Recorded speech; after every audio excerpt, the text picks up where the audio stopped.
I'm Sunita Rodrigues and I'm going to be sharing with you a very special recipe today. It is a family favorite. It's definitely my kids' favorite. I normally make a little bit of a junk food version of it, but today I'm going to go with a healthier version. What is it you say? But first, I have a very important question. What do you call a bird that's afraid to fly? I'm going to give you just 5 seconds to answer that. Alright, here we go. 1. Chicken! Yes, today I'm going to be making chicken breasts, and you are going to be listening to a lot more of my PJs despite the camera person, my daughter there rolling her eyes. Yes, we are making chicken breasts which are going to be stuffed with herb, cheese and salami, and it's going to be marinated in a harissa paste. Harissa is a Tunisian paste, and we're going to start with that first. I have all the ingredients laid out here. Very simply, this is the caraway seeds, coriander seeds, just about a teaspoon of caraway seeds, a teaspoon of coriander seeds, a teaspoon of cumin or jeera, 1 lovely big plump bell pepper, red bell pepper. I've got some garlic, lime, a few sprigs of green coriander, some red chilies. These are the dry Kashmiri chilies. I've used these chilies especially because they add a lot of color and they are relatively sweeter. They are not as spicy. For the spice, I have these babies, and these are Thai red chilies. Now, Thai red chilies are really spicy. So when you're handling this, make sure that you wash your hands after you handle it.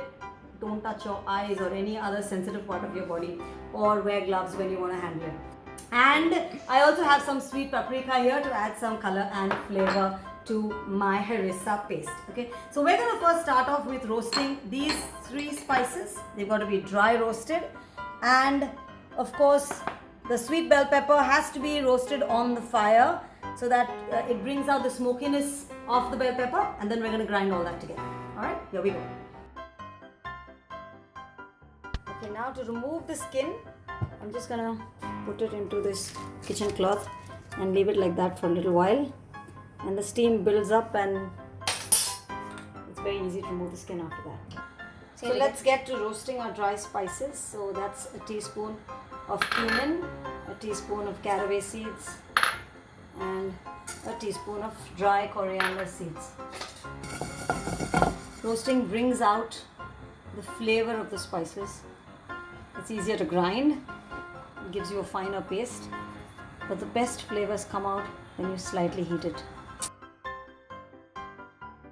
Well, now that I've roasted my spices, while my spices are cooling, I'm just going to be soaking these dry red chilies. There are 5 dry red chilies that I've taken.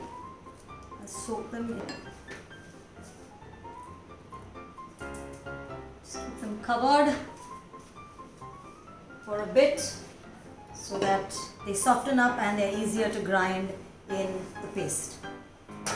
Here we have the Kashmiri chilies.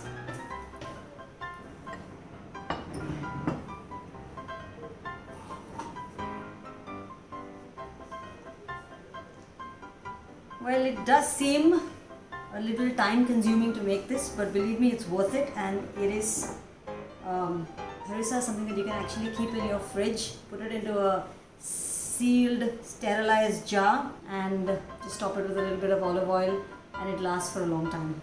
As you can see here, I'm removing the skin, the charred skin of the bell pepper, and it's coming out really easily. The person who has to wash this towel is not going to say the same thing, but the flavor, smoky flavor of this bell pepper is definitely worth it. So a little bit of the charred skin in doesn't make too much of a difference. Once again here, remove out, I'm using a paring knife, one of my favorite knives.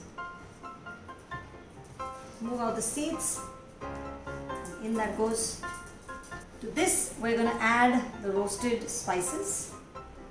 I've taken about 10 Thai red chilies.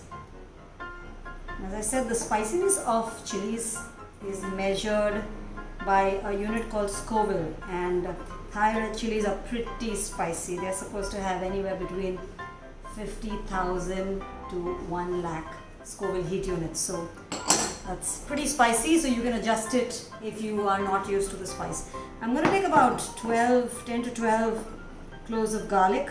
Okay, in that goes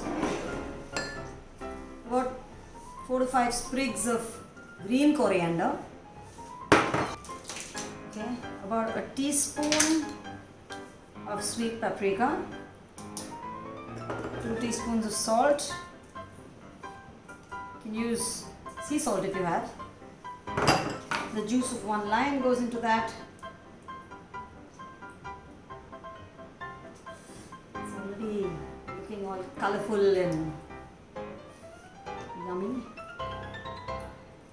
Now, you don't add any water in this. What we are going to add is olive oil, and you add it slowly as if you're making a mayonnaise so that it emulsifies with the mixture there. So, first a lug of olive oil. This lug is taking a little long to come. There it is. And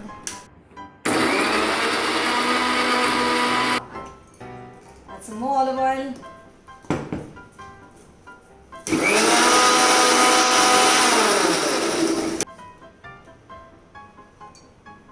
And some more.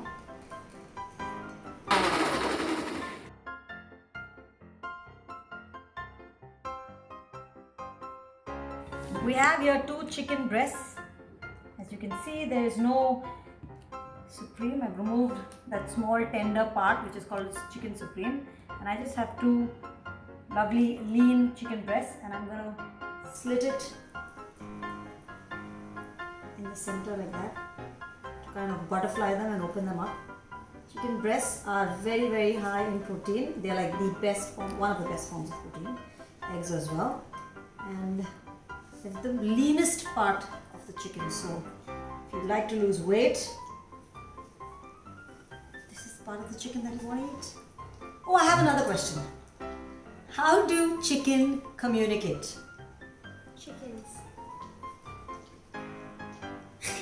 With foul language.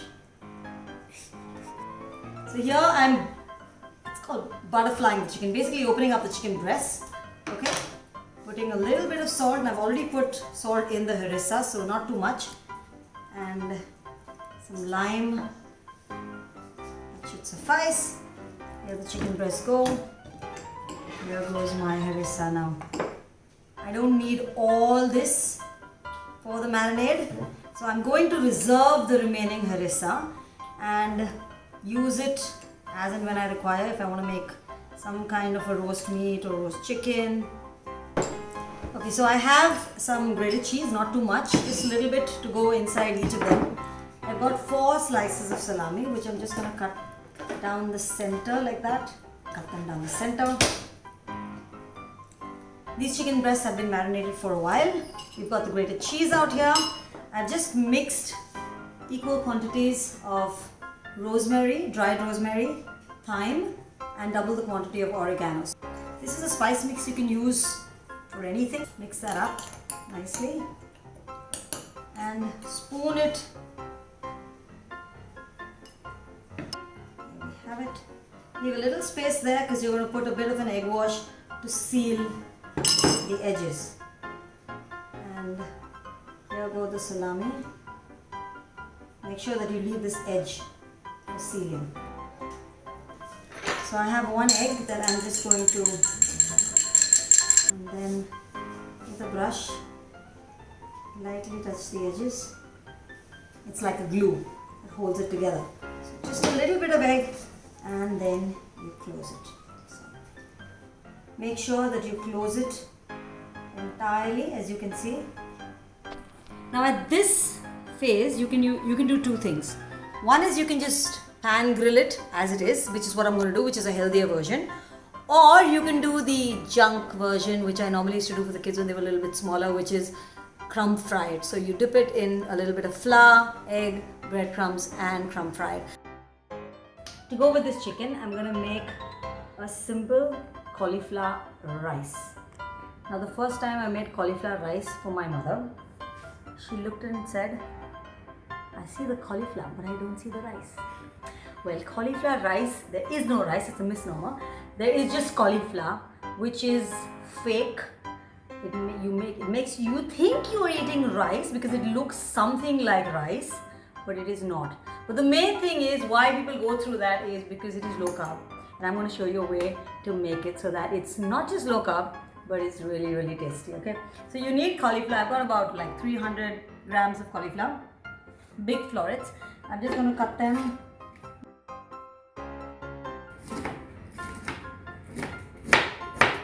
So I suggest you do this at the last possible minute. Don't make it ahead and keep it. You can make it ahead and keep it, but then you've got to freeze it because cauliflower rice doesn't get along really well with your fridge. Now this is a very important step. So remember that you're just going to pulse it slowly, quickly, because otherwise it's, instead of getting cauliflower rice, you're going to get a cauliflower puree.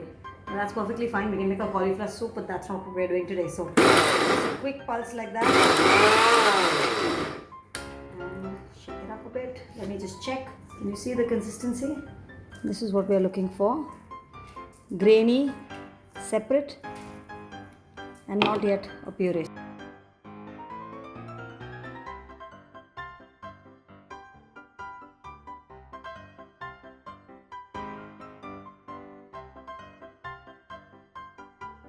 Well, the rice is almost done. I'm just going to squeeze in a little lime, snip in some green coriander.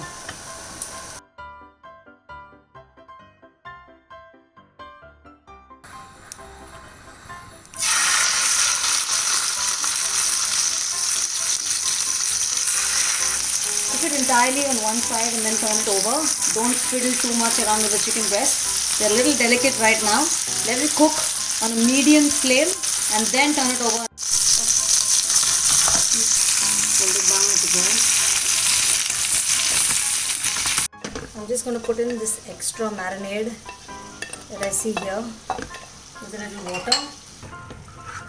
I will give it a little bit of a sauce at the bottom.